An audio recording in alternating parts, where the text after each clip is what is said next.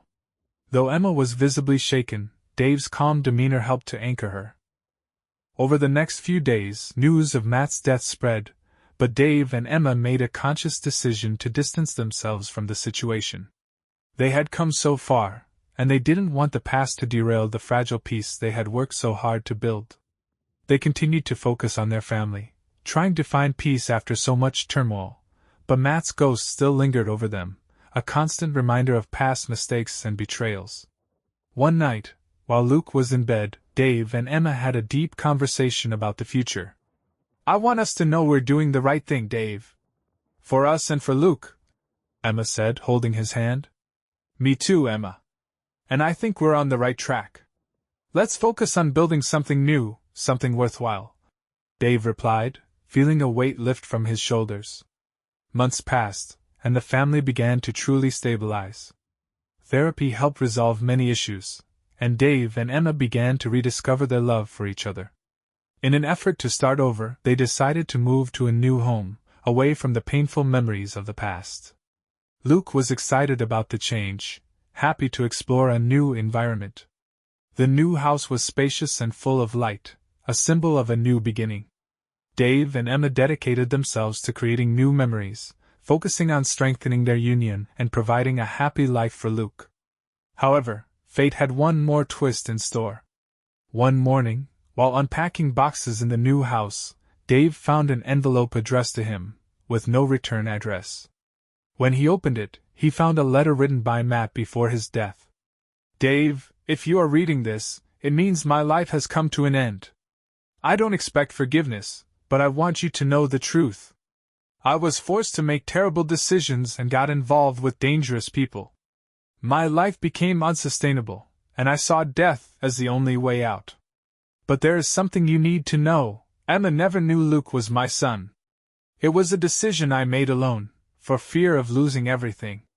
She was innocent in many ways, and the weight of the truth was mine alone. I ask you to take care of her and Luke, and please find a way to move forward, free from the shadows of the past. Matt." Dave was silent, absorbing the words. The revelation brought a new layer of complexity to the situation. Emma didn't know. She was, in many ways, a victim of circumstances, just like him. Dave felt a mix of relief and sadness, but also a renewed determination to move forward. He shared the letter with Emma that night. She read it, tears flowing silently down her face. "I didn't know, Dave. I swear I didn't know. I believe you," Dave said, hugging her tightly. "And this just reaffirms what we need to do. We need to move forward together." Time passed, and life began to settle in the new house. Dave and Emma continued to work on their relationship, building something stronger and truer. Luke, oblivious to the adult complexities, grew up happy and healthy, surrounded by the love and care of his parents. Dave, Emma, and Matt's story was a web of love, betrayal, and redemption. The revenge Dave initially sought turned into a journey of forgiveness and self-discovery. Matt's death, although tragic, served as a catalyst for true healing. And so, under the clear sky of the new spring, the family found the peace they longed for. Not without scars, but with the certainty that together, they could overcome any adversity. Life continued, imperfect, but full of new possibilities.